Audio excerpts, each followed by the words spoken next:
All right, and we're live. Hey, everybody, it's Anchorman here, back with another episode 27 of the Multiverse podcast. We had a good show lined up for tonight, and we are back with the dynamic duo, me and Fame Entertainment. How you doing, Fame? Hey, what's going on, Anchorman? Yeah, another Monday, another great show ahead of us. We got some really great stuff to talk about, and I'm really excited. But thank you guys who are watching live. Thank you guys who are not watching live for joining us another episode of the Multiverse podcast, which you know is the greatest podcast on a Monday. We talk video games, comic books, comic book shows. I mean, we got something for everybody on this podcast. And yeah, we got the dynamic duo, Batman and Robin, and you guys can choose who's Batman or who's Robin. So yeah, man, let's get this thing rolling. Now I'll be Dick Grayson. But you know, I'm the Robin fanboy, so I'm hoping people to choose me as the Robin. I am the Robin fanboy of the show. Oh man! And by the way, if you don't know, Jesus Christ, I drew a blank. Damien, it is the greatest Robin of all time. Just putting it out there. All right, just making a few changes here and there, getting a few things set up. But yeah, definitely, if you guys are watching the show right now, please go share the show right now on Twitter, Twitch, whatever you want to talk about. Share the link. We wanted to get some good conversation going on in the chat room right beside us. And gears today, just real quick, going on because it's been a little while since the last episode. So, Fame, what have you been playing lately? Dude, I've been playing Recore. Unfortunately, I can't game as heavy as I want to. I am recovering from this torn ligament in my thumb, and I still have been working in between. So when I'm not working, I am playing Recore. Absolutely loving this game. I spent a lot of time not even in the main mission, just roaming around. I've run into enemies with skulls on top of them because I'm not even a high enough level, but I'm just having so much fun with this game, interchanging the cores out in between the core bots. I'm really looking forward to the patch that's coming October 5th. They're going to fix the load times and a few of the bugs here and there. So that's great that they didn't just release the game and be done with it. They're going to patch some things up, and I really hope people give this game a chance. But yeah, I'm really enjoying Recore. I promised myself I would have it finished by the time Gears releases, and I'm sticking to that. So hopefully sometime this weekend I'll have Recore finished up, because I'm not buying Gears. I'm not getting the Ultimate Edition. I'm getting the Standard Edition because you mean the Plebeian Edition, the plebs. Yeah, that's me. I don't need those extra 4 days, unfortunately. Not unfortunately, I don't need those 4 days. So I'll definitely be finishing up Recore before I get Gears, and I might get Forza Horizon 3 to after I get Gears. So yeah, just been all Recore, man. Yeah, man, we are part of that gaming. We are not a part of that gaming aristocracy. We can't afford $100. That's crazy. I mean, I could. I'm just not going to do it. Man. All right. So we got a couple things we're going to go talk about today. But yeah, I mean, before we go into those, I mean, talking about Recore, I was really disappointed, mostly in the state of how Recore launched. Like, those load times are really abysmal. Like, they're pretty bad.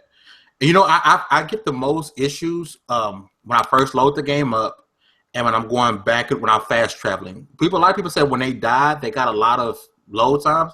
Dude, sometimes I die and I just instantly, I'm like, within moments, I'm back in the game. So I've really experienced most of my abysmal loading times starting when I first start the game and after I fast travel. Yeah, which, by the way, it's when you move locations. That's when it gets bad. But when you're just reloading, it's not that bad. By the way, the most annoying aspect about Recore is that it doesn't have a waypoint system. That makes no sense for a open world game. For there not to be a waypoint system is complete crap. Like, I should be able to move the waypoint in between the main missions and parts I'm looking to get from my core bots or whatever case might be. I should be able to move the waypoint for side missions, dungeons, things like that. I don't have to keep having to press the pause button and to look at the map to see if I'm going in the right direction. Oh, no, I got to turn 4 degrees right, and I'm going the right. It's complete crap that doesn't have a waypoint system in Recore. Yeah. That didn't bother me so much as it was when you get to about the halfway mark, when you start getting into the shifting sands, and it's a giant open area, it feels like there should be another power. Like, there's got to be something else to do. That's what kills me whenever I play the game. It just doesn't – like, you're just walking in a general direction. It's like – it's taking a while. There's not anything to see. You're just waiting. It's like, this is boring. And I did mention Gears. Speaking of Gears, let's let you guys know we are doing a giveaway for Gears. It's still running. We actually are choosing, the winner will be chosen on next week's episode. So you guys definitely, if you haven't entered, you definitely want to enter. If you guys want to see who wins immediately, be watching the show because I will be announcing it on the show even before I put it on Twitter. So definitely, if you guys are looking to play Gears, you don't got the moolah, we got you covered here at Tick. So make sure you guys come out and join the giveaway that we do here at Tick, which is a give back to all you guys for showing us so much love. Mm-hmm. But yeah, man, I'm probably going to wait on Gears for a little bit. There's too many games coming out this October. There's just too much stuff coming out right now. I can't. Dude, between Gears and Mafia 3, dude, I would, because the reason I won't buy Gears and Mafia 3 at the same time is because I know I won't have time for both. I absolutely know I will not have time for both. And then you got Battlefield 1 and then Titanfall 2. Exactly. And with those two, I think, I'm not really pressed to get those. Probably Titanfall, but I'm considering getting Mafia 3 on my PS4 for the simple reason that I can live stream it on YouTube, Microsoft. Jesus. And for those who wondering, I literally just released a video wondering why there is no YouTube streaming on Xbox. And that's one of the reasons I'm getting Mafia on PS4 is because I want to stream that game. I think that's going to be a great game to stream, and I can't stream it from a console that I prefer. And this is why I have a PS4 and an Xbox One, because I'll never miss out on an experience. If I can experience it on one console, I'll experience it on the next. So Microsoft, get your shit together, man. Yeah, man. I don't know. A lot of these games, like, I'm gonna wait on Mafia 3. I want to get that day one, but because it is a single player only game, and there are so many other games, and normally I'm a single player guy. I love a good single player game, but there's just so many other games coming out. I'm gonna wait until like November maybe to pick it up. It was just because there's no rush either way, because it's a single player game and you don't lose anything out of it. Are you getting COD this year? No. Why? You know, literally, I made a mistake buying Black Ops 3 on my PS4. And the reason that was a mistake because all of my friends bought it on the Xbox. And now I'm like, okay, you know what? I think it's going to suck, but I'm going to get it because I wanted the remaster. Well, come to find out, you can't just get the game and get the remaster, trade in the game, because the disc has to be inside your console to play the remaster. That's complete crap. Yeah. I don't know. I think that's more of just a technical thing, because that with it's just for the physical versions of the game, because the disc it works like an activation key to say yes, you own it, yeah, it's yours, go ahead and play it. And the problem is, I think later on they will make Modern Warfare Remastered available as a separate game. It may just be a digital only thing, or they're trying to be greedy. A separate disc release later. They're trying to be greedy because they know we want this game. They know we want it. And so they're making sure we don't want people not to buy Infinite Warfare, so let's tie it to Infinite Warfare. That's just them being greedy. Yeah. And what was it? Javier just brought up that there are no early review copies for not Modern Warfare. Mafia 3. Here's the thing about review copies. There are some games and studios where, that should be a concern. Like if Ubisoft ever does that, that's kind of a concern. EA does that, that's kind of a concern. But 2K, for the most part, I mean, for Mafia, I could see them getting away with it. But what other game did that? Bethesda did it with Doom, where it was like, nah, you're not getting a review copy. No, everyone's gonna play it and everyone's gonna like it anyway, and then you're gonna make the review to match what everyone else thinks. So I mean, there are exceptions to the rule, but we'll see how it goes. Like that's why I will admit that is one reason why I'm waiting, but not because I think it's gonna be bad. But so what else is there? Just checking something out real quick. All right, I guess we can get to our main topic. The reason most of you probably clicked on this video: Titanfall 2. All right. Let's start off with Fiasco. The drama. Dun, dun, dun. We need music, man. Oh, and just to backtrack for half a second, Javier, he says that the Gears embargo lifts tomorrow. And yes, we will be doing a review of Gears 4 at the Inner Circle. So make sure you guys come get your review from us. So come check out our review of Gears, because we will be putting that out before the game releases. So, yeah. Mm-hmm. All right. But back to the dun, dun, dun. All right, so basically here's the facts of what happened yesterday. Is it yesterday? No, it's 2 days ago, Friday. Yes. This is on September 30th.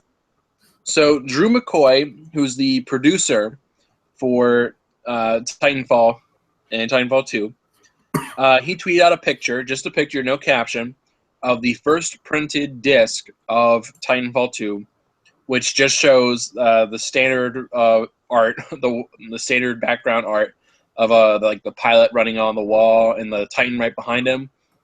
And underneath it has the PS4 logo, like every disc has. Nothing new. Didn't tweet out anything else about it. That was it. And later, some guy had responded to him, said, "Give it to me." Like, "Oh yeah, I really want it." And in parentheses it says, "but preferably on Xbox." So Drew responds saying, "Green discs aren't as sexy looking." And that's it. And people blew up. People flipped out about that. And it got a little crazy, enough so to make the news again. And it started out as, it sounded like to me, I thought it was just an honest thing. Like either it was an aesthetic thing, like, oh, I prefer blue to green. And there's also like a technical reason behind it. And this is a real thing. When you're making a game, there's like a new disc is called a green disc. Like before it has any of the data or anything else on it, it's just called a green disc. And this way you say, oh, green disc isn't as sexy looking. Saying it's not, we don't have any of the other ones. This is the first one made. This is it. So, I mean, that's all that happened. That is all the prior context of the event. And before we get into that reaction just yet, Fane, what do you think about the initial thing? What are your initial thoughts? Well, I want to say people are overreacting. Yes. At the same time, regardless of what the developers are saying, yes, I get that green disc is a technical term game developers use. It was a double entendre. I'm sorry, it was. And falling back on the actual technical term for it is damage control. Is it worth people acting crazy over? Hell no. But was it a double entendre? Yes, it was. That's like me being in an office, working in an office, and I tell my female coworker, hey, you want to see my stick? And I have a popsicle stick sitting on my knee underneath my desk. And she runs to HR, and I say, no, literally, there is a popsicle stick here. This is the popsicle stick. That's me damage controlling for what I said. Yes, he meant what he said. It was a double entendre, but he backtracked and used a technical term to damage control what he said. It wasn't wrong. I don't care whether it's right or wrong. Was the reaction wrong from people? Yes. Was it damage control? Hell yeah. It was a double entendre. Anyone with a half a brain can tell it was a double entendre. Looks like we got I could care less which platform he showed first. I don't care. I mean, yes, Microsoft has the marketing rights, blah, blah. Yeah, I get that. I don't care which one he showed first. What bothers me is that he put that out there and then damage controlled it and backtracked all the way and using a technical term to get out of it, try to make everyone else look dumb when you knew exactly what you meant. Mm-hmm. That's just me. All right, and let's address the invader in the room, the one, the only, KYXKLL. Yo, what's up?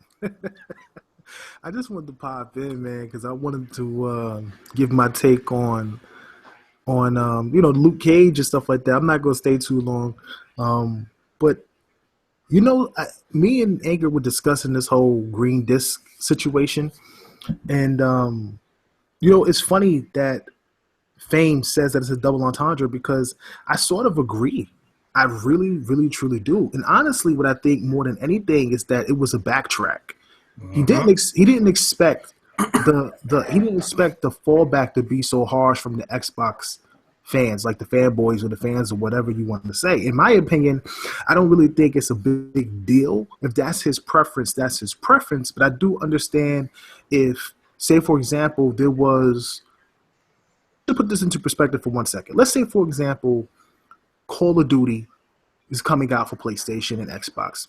We all know PlayStation has a marketing deal for Call of Duty, but one of the producers comes out and says, here's the first disc printed for Call of Duty and shows an Xbox game. Now, no other company has done that. Not once. Like, no producer, no studio head, no one has ever showed the Xbox version of any game when another company has the marketing rights for that particular game. And honestly, what I think would happen was there was no such thing about color being brought up. What he said was, here's the first printed disc. E, a lot of people don't know who E is, but E used to be one of the developers of the Xbox who used to work for Microsoft, who then retired. He said he would prefer to have it on Xbox. And in turn, he says he doesn't like, green discs aren't sexy. How does that correlate to what he said about Xbox and then suddenly correlate to the demo disc of what they use? There you go. That doesn't correlate. He didn't say anything about blue disc or sexy. He just said this is the first disc printed and it's sexy. He said something about Xbox version and then turned around and took a shot by saying green discs aren't sexy. How does that correlate to the testing of the Xbox version of the game? That's not what he asked for. So he backtracked, and he had no choice but to backtrack. However, I think it's blown way out of proportion. I really do. I think the backlash is blown out of proportion because this one guy, honestly, if no one brings it up, no one knows. Like, if no one goes crazy over it, no one knows. At maximum, how many people retweet it? Maybe a few hundred. You know what I'm saying? But now, because it's garnered so much attention, you have the media involved, you have people taking Twitter quotes and stuff, and now it's being spread amongst the larger media, getting more recognition than it should be. And I think people have to take a step back sometimes and really and think about what they're doing. I do agree that what he did, even if it was a mistake and he was just being honest and giving his opinion, and his opinions are his own, you still represent a company where you're on Twitter. You still represent that brand, that production. And if you have a marketing deal with something, it should supposed to be quiet on everything for the other brand. And in that instance, the guy wasn't. He showed off the first disc, whether it was intentional or not, and the first disc was for PlayStation 4. And from there, it just went downhill. But that's just crazy. But before I jet, man, I just want to say Luke Cage was absolutely amazing. I don't know if you got to this subject yet or if you bypassed it. I just want to give my quick opinion on it. Luke Cage was absolutely an amazing show. There's just a few things about it that I just really wanted to touch on. I really thought that the dialogue was very intelligent. I thought all the actors played their roles incredibly well, very incredibly well. When you look at these roles, and there's a lot of black actors in it, and it's taking place in the streets, and you're dealing with gangsters, and you're dealing with drug dealers, you usually fall into the trap of dialogue being a part of that street life. People who may not be as intelligent or as educated, but it never came across as that way. And I was very impressed with how they handled it, how they talked about the history of Harlem and some of the black history that involved and why it was important and things like that, as well as touch on some of the controversial issues that happened on black community and did a tasteful way of approaching those controversies without making the show completely about it. I thought it was really smart, well done, and the music was absolutely amazing, produced by RZA from Wu-Tang Clan. I have to give it 5 stars, absolutely. Other than the last fight choreograph scene with him, and I don't want to give away who the last villain is, but that last fight scene, I would have to say that it could have been better. Maybe some of the fight scenes could have been better. Hopefully it improves. All the fight scenes could have been better. Yeah. Hopefully it improves with him learning some things from Iron Fist or whatever. But besides that, I thought the story was amazing, and I can't wait for the next season. They really had me hyped for the next season. And I honestly had no interest in Luke Cage as a Marvel hero ever. I've never really followed Luke Cage. I've never been impressed with him as a hero. And this has just brought him and his abilities into new light. I wikied him, just looked up some of his powers and who he was as a character, his history, his villains. I was really impressed. And now I have a newfound love for Luke Cage, as well as a newfound love for Black Panther. Nice. All right, man. Yeah. Yeah, well that's it. We made it, Kal-El. You black people don't finally get this love, baby. We made it, baby. We made it. Yo, until they find a black Kryptonian, bro, I don't know, son. There's got to be one out there, bro. Maybe he's in the Phantom Zone, bro. Pull him out. We'll get one. So he's got to be a criminal now. I know, right? It's got to be a criminal. So typical. Oh, that's funny. All right, I'm going to head out. I appreciate you guys letting me stop in. You guys have a great show, and I'll let you later. All right. Peace out, brother. Give a shout out to Storm. Hey, appreciate it, man. Shout out to my baby daughter, Storm. I'm going to holler at you guys later. Peace. Peace out, brother. All right, man. But yeah, we'll go back into Luke Cage a little bit later, but we want to finish this the topic. I actually disagree with both of you. I think this was blasphemy. Nah. Here's the thing: when it comes down with producers, I don't think that they pay attention that much to the console war aspect. I think there are definitely some who do, and they look at and they're like, okay, we got to be real careful about this. And these are all PR guys. Like I know. Like back when the resolution debate was going on and that was real big, I know like a couple companies had like memos going around saying like, do not talk about resolution, do not talk about frame rate, do not talk about this, about any game whatsoever. We don't want to make any promises because look what happened with Killzone. When Killzone they said they promised 1080p 60 and it wasn't 1080p 60, they were getting sued. Like they were like, be quiet, do not talk about the game, don't talk about any technical specs, that's it. Silence. But like I don't think they pay attention. I think producers don't really pay attention to something as simple as, hey, look, this is the first printed copy of the game. Like, here it is. And when someone says they want it on Xbox, I can see it as I see what you're talking about. I see where it can be interpreted as a double entendre thing, but at the same time, I don't think he was thinking that deep. I think he was, because this is a producer, this is a guy who didn't make the game per se. He was the one who's been overseeing the project and has been wanting results for the last 2 years, saying, okay, this game needs to come out on time. You need to finish the game on time. Results. This is the first culmination of his project saying, thank you. It's actually coming out on time. And he's probably, I don't know the man personally. I don't know anything about it, but I could see from his perspective him saying, all right, the disc, here it is, the first one. It's PlayStation 4. It looks great. And some guy says, hey, I wish it was on Xbox. It's like, sorry, this is like a blank disc is not as sexy as a completed disc. And but he didn't say that. I don't think he was actually thinking about it. But that's what he should have said. I'm sorry. It was a double entendre, dude. It was, we can agree that, I mean, we all got different sides of this, of course, but he could have said, unfortunately, we don't have any Xbox discs to show. Unfortunately, something. But when someone says, I want an Xbox version, it's so hard to believe that's not what he meant. It's almost impossible to believe that. Because, and it was crazy as, I forgot who came out today and was telling people, green disc means blank disc, whatever. And one thing he said was, but I don't expect for you guys to know what that means. Most media doesn't even know what it means. So if no one knows what that green disc terminology meant, no one, if only game developers know what that means, why would you say that? Why would you say that knowing that no one else knows what the technical term means? Because you didn't mean the technical version. You meant the actual Xbox version. I don't think it was even that way either, because he was talking to a person who's worked with him in the industry. Let me see if I can find who the guy was he was referring to exactly. That real quick. It's some guy I've been seeing a lot of lately. Like, what's his name? Yeah, keep going with your thought though. I'm gonna find it. Sorry, my daughter decided to get upset. So I have to go on mute for a second. But yeah, man, like I said, even if you was talking to someone in the industry, like I get that, but it's so hard to believe with the way things are going now, the way people go back and forth, take shots, do this and that, and I get it. their producers are supposed to be professional. Ain't no such thing. There isn't. Everyone says something that sticks their foot in their mouth every week on Twitter. So it's just hard to believe that his technical answer is what he meant. He was responding to Eric Newtstatter, who's the VP of technology at Pokemon. And he used to work for Xbox.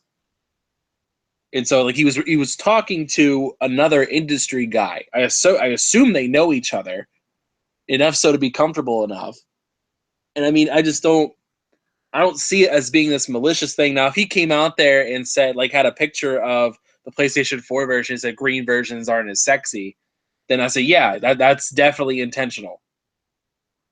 But I didn't see him do that. And he was responding to one other guy, and it got taken as a giant statement. I get what you're saying. Sorry, my mouth is dry. Let's take a sip of water. I get what you're saying. 100% do. It was just a double entendre. I don't care who he was talking to. I just cannot see it another way. Mm-hmm. He could have just simply said, "We don't have an Xbox version of the show. We don't have a printed out version with the Xbox logo on it." Something along that lines. But green isn't sexier than blue. Come on, man. But that, and at the same time, I think people overreacted. I mean, if you guys want to see, more Titanfall stuff with Xbox on it, just watch television. Every single Titanfall commercial is marketed by Xbox because Xbox logos everywhere. And then even Aaron Greenberg, I had got into a discussion with Jay Barry on Twitter. And Jay Barry was trying to tell me that Microsoft did not have the marketing rights to Titanfall because everything that has been happening on Twitter, when the game was first revealed, it was revealed on the PlayStation stage, on that little clip. When it was going through some of the new aspects of the game, it was done on the PlayStation. So he was using all that to tell me that Microsoft does not have the marketing rights to Titanfall. Then Aaron Greenberg came in and said, yes, we do have the marketing rights, and you will see more of that closer to release. So you guys can expect a lot of different Titanfall and Xbox stuff coming out closer to the release date, and that was confirmed by Aaron Greenberg himself. Yeah, and I mean, I'm not one to say like, yeah, I'm not going to be completely oblivious to it. Yeah, Respawn is trying to appeal to the PlayStation market. I mean, they have not experienced the game, and so they're trying to say, okay, here's what it's going to be like. Like they're trying to woo them over. I mean, it's the same thing they have with Bungie and Destiny, where PlayStation got the marketing rights to it, and like you did not hear any peep about an Xbox version at all. They never brought it up. They never brought anything about it. Enough so that Microsoft went to this stupid cologne thing, like Destiny cologne by Xbox. Like yes, they couldn't talk about it. And that's an Activision thing largely. And they were also trying to port themselves to a system that's never played any of their games. Fanboys were pissed about that. And the media ran with that stuff like crazy with the whole Destiny cologne thing. So I don't worry, nobody's complaining about the fanboys heavily when Sony did the same thing over Destiny. Well, one has the marketing rights to the other one, to a game, that one console should be able to market that game. And everyone in the company should know that. Mm-hmm. Yeah, I just don't. I didn't see it as being as big a deal. And let's talk about the reaction for a minute. The reaction was ridiculous. Like the level of mental reaching to make this something. What was it? I had an argument with someone yesterday, and he was like, "Oh, pre-order canceled," and he showed like a chat log of talking to customer support saying, "I want to end my Titanfall 2 pre-order." And they were like, okay, well, is there a reason for it? And he's like, some guy on Twitter tweeted a picture of a PlayStation disc. That violates the marketing agreement.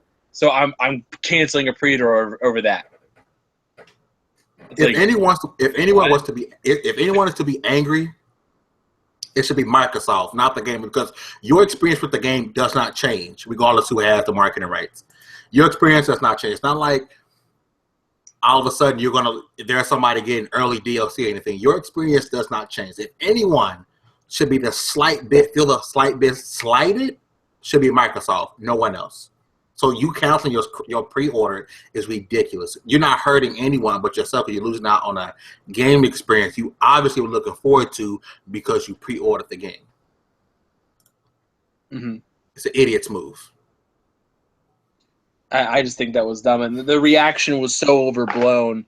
I thought that was just ridiculous, and that the guy did wasn't that smart, but it was nothing to crucify him over or to make it into this. This had to be a console war debate, and that was just so dumb. But anything else on this topic before we move on? Not really. Like Enrique said, it is a dumb issue. Something that was blown out of proportion. Like I said, but at the same time, it was a purposely done double entendre. And I that's my story, and I'm sticking to it. All right. So we're gonna move into the Luke Cage portion of the show, and we'll be ending on this topic, so it'll be pretty dope. There will be mild spoilers. Basically, mild spoilers meaning we're not going to tell you about stuff you didn't see in the trailers already. We're not going to ruin any big surprises. We might talk about a few little things like how they characterize Luke Cage, maybe a character or two who shows up like a supporting cast kind of thing. Maybe we might talk about that kind of stuff, but nothing like, oh, this person's going to die or this person's getting married or something like that. We're not talking about any of that stuff. So if you don't like even mild spoilers, leave the room. Just go ahead. You're not going to be happy. Give you about a couple seconds for that. So you can click off the video or the SoundCloud or whatever we're on now. So give you a moment. I figure that's enough. But let's talk about just overall thoughts. Fane, what were your overall thoughts about this if you had to sum it up in a paragraph or two? It was what I thought it would be. Flat out amazing. I couldn't stop watching. I literally binge watched throughout the day. And then by the time I go to sleep, I'm like, you know what? Let's get another episode in. I could not stop watching it. It was a absolutely amazing job. The build-up wasn't forever. One of my biggest problems with Jessica Jones is that the build-up took forever. There's a lot of dialogue, not enough action, and it just took forever to get to the point. And Luke Cage didn't really have that. There was a lot of stuff going on from the very beginning to the very end, and it was an absolutely amazing show. It's definitely up there with the first Daredevil, and I would even say, in my opinion, it's probably even better than the original. Now, Daredevil, I like Daredevil season 1 better than 2, but I think Luke Cage is up there. And maybe it was slightly better than the first season of Daredevil. Way better than Jessica Jones. But it literally gave me everything that I wanted in the show. Mm-hmm. Overall opinion. For me, when it comes down to if I had to kind of place Luke Cage season 1, I at the bottom I put Jessica Jones season 1 because I thought there was just a lot of filler. And there were about maybe 5 or 6 good episodes of content in season 1 of Jessica Jones, and for the rest of it, it didn't even warrant the 13 episodes. I just couldn't stand it. So I just I enjoyed it for Kilgrave, and that was pretty much it. Then I actually think Luke Cage season 1 beats out Daredevil season 1. There we go. And the reason why was you were talking about earlier, build up, where Daredevil season 1, he doesn't become Daredevil until pretty much the last episode. Yeah. It's just all this build up, and there's a lot of angst and stuff, and it worked for Daredevil.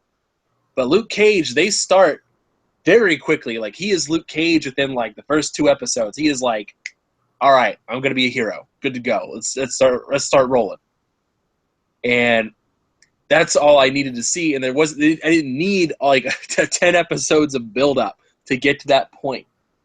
And the bigger issue is that one I liked first of all, I'll say that the choreography was just terrible. It was just, and part of that is I think the budget, because he's Luke Cage is like Hulk when it comes to his power set. It's strength and durability. He's not like Captain America, where Cap kind of he only goes against maybe 5 people, real close quarters, because he's not invulnerable. He's still human. Like he can get shot and killed. Luke Cage doesn't have to worry about that. He's like a human cannonball. You just fire him into the midst of it. He can take out whatever he wants. And the budget doesn't really work with this series because, like, when he punches down a wall, it's like, okay, he punched his hand through the wall, and like it was paper mache kind of thing. And like, the wall doesn't come crumbling down or anything. The budget just can't afford that. Or when he fights people, he isn't like punching or anything because that would kill them, first of all. And he doesn't kill anyone. He's just like Daredevil in that respect. He's not going to kill anyone. He's just like slapping people. He slaps some guy, flicks him in the head, and like that's all he has to do.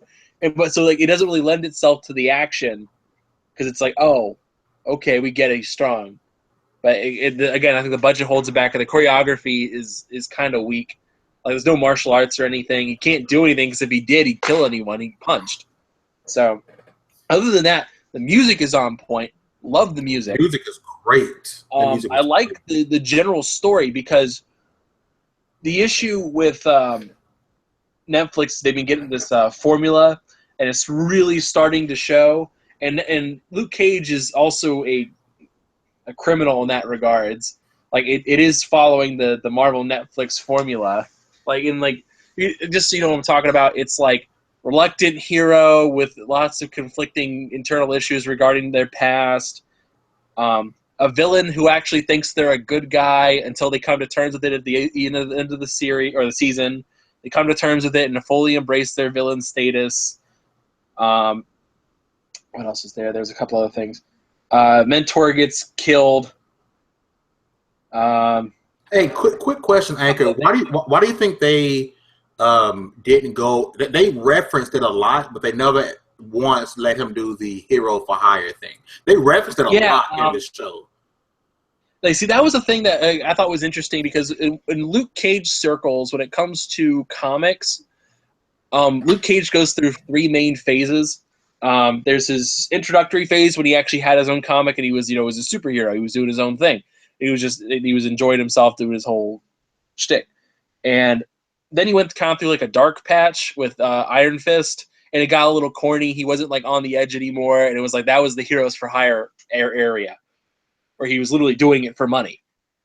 And that was kind of a weird stage for them, for his character. And then there was the modern Luke Cage era, which began kind of after Avengers Disassembled in 2004, I think, or 3. I don't remember. But it was that was kind of the phase they were in. And he kind of came back. He went gritty again. That's when he has his relationship with Jessica Jones, and that's when he has the kid, and it grows on. It goes on and on and on. But he stops the hero for hire thing and says, "I'm a superhero now. I do what I got to do, not for money."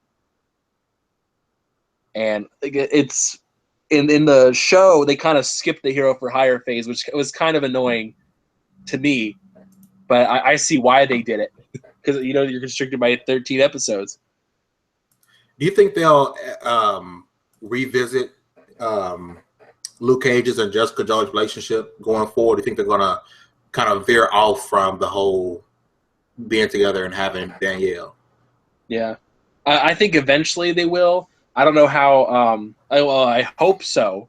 Because, that would be an interesting parallel. Because he's technically in a relationship now, so I don't know how that's going to just. We're not in a relationship. I don't think now, but I think eventually it'll start to develop. Because again, Jessica Jones, it starts off as a fling, like a one-time thing, and then in the show, like they never bring it up again. Okay, so something that I think you saw. I hope you saw this on Twitter, Anchor, and it was hilarious. So, if those of you watch it, those of you haven't, there's a bit about drinking coffee. And so on Twitter, some random user had made a tweet saying something along the lines, "I'm watching Luke Cage, and every time he comes on the screen, my wife goes, so we're not watching this show anymore." And so the official Luke Cage Twitter handle asked this Twitter user, "Does she like coffee?" And so for those of you who have watched the show, you will get why that's absolutely hilarious and savage on the part of who's ever running that Twitter handle, because it was a verified official Luke Cage Twitter account. It asked this person does their wife drink coffee. And if you watch the show, you will understand what they mean by drinking coffee. Absolute savage. It was a beautiful thing. Oh my gosh, it was a lot of fun, and like I enjoyed the show a lot. I don't think it was better than Daredevil season 2, because I like Daredevil season 2 because it's just jam packed with so much stuff. There's the Hell's Kitchen crime narrative, then there's the ninja stuff, and then there's Kingpin coming back. Then you got the Punisher story arc. The Punisher made season 2 great.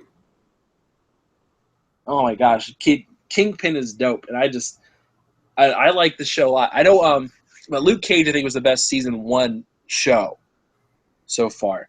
I know they talk about, and that's the thing everyone keeps forgetting about is, and this is also one of those the tropes of the Marvel Netflix universe is they get a completely obscure person to get into the series in a new revamped way.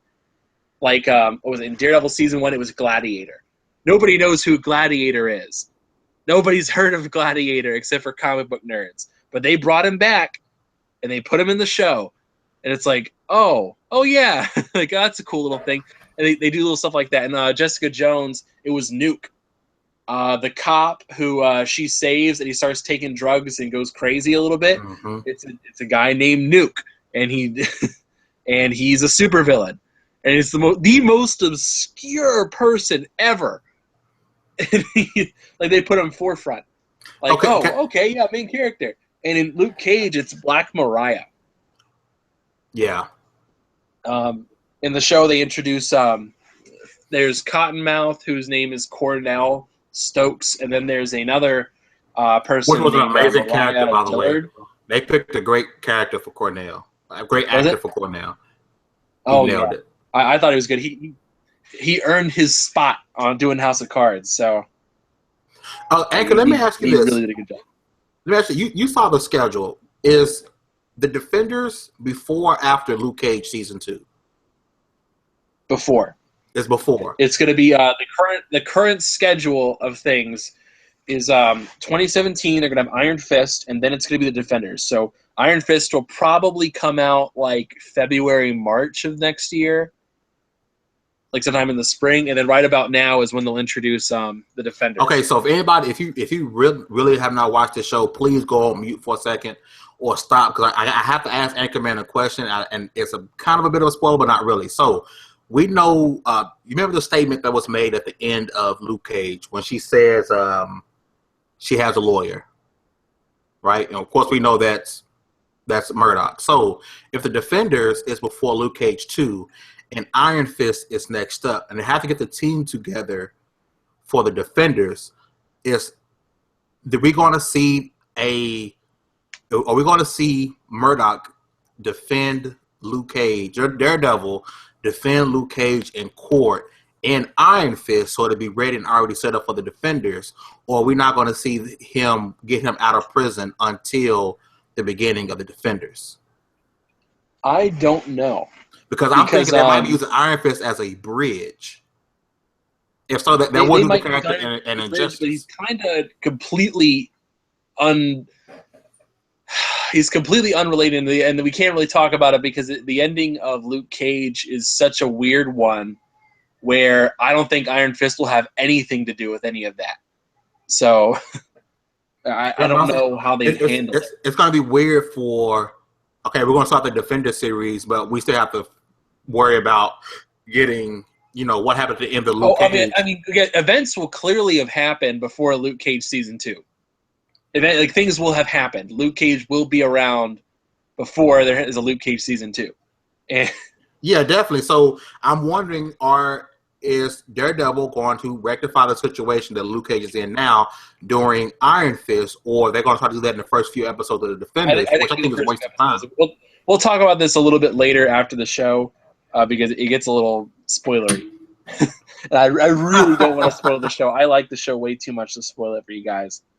But yeah, I just thought I like the show as a whole. I like the plot, and the big thing that got me going was that it was just there was always something unexpected going on each episode. There was always some twist that I was like, I didn't know that. Like even for comic book guys like myself who know these characters, they make they made me surprised. I wasn't expecting a lot of this.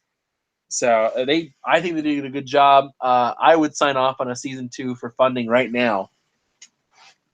And I mean, enough so that Netflix they went offline when Luke Cage dropped. Like they had an interruption in service because so many people are trying to watch it. Yeah, that's a big deal. But yeah, so I mean, it's so hard to talk about without spoil. I'm sorry if I know it's hard. It's real hard. Like, it's such a good show. Like you guys have to go watch it.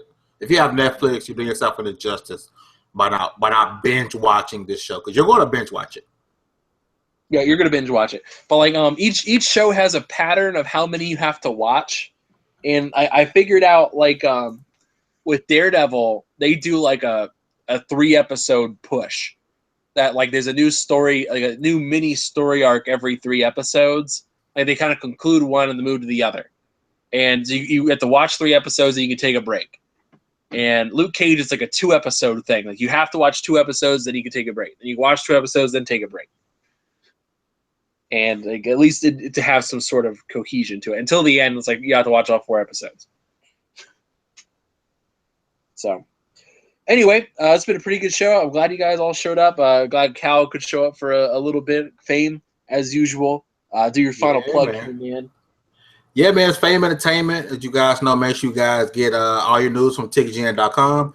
In the description down below, there's a link to a giveaway of Gears of War 4. Make sure you guys check that out. We will be announcing the winner next Monday. So you guys definitely want to check out episode 28. It's going to be a great show. And yeah, thank you guys who are watching live, for rocking with us, for being in the comment section. We are reading the comment section. We appreciate you guys being with us. If not watching it live, we appreciate you guys watching it. Leave a comment down below. Let us know what you think about Luke Cage if you watched it. Let us know if you think the Titanfall disc was a double entendre by one of the producers. And yeah, thank you guys once again for watching. Make sure you guys check out my channel. I just dropped the video right before the show. I want you guys' opinion on that. So yeah, man. You guys have a great one. All right. Anyway, guys, this has been episode 27 of Multiverse Podcast, the greatest show on Mondays. We will see you guys later. Thanks for showing up. Let us know what you guys think on Twitter, and we will see you guys later.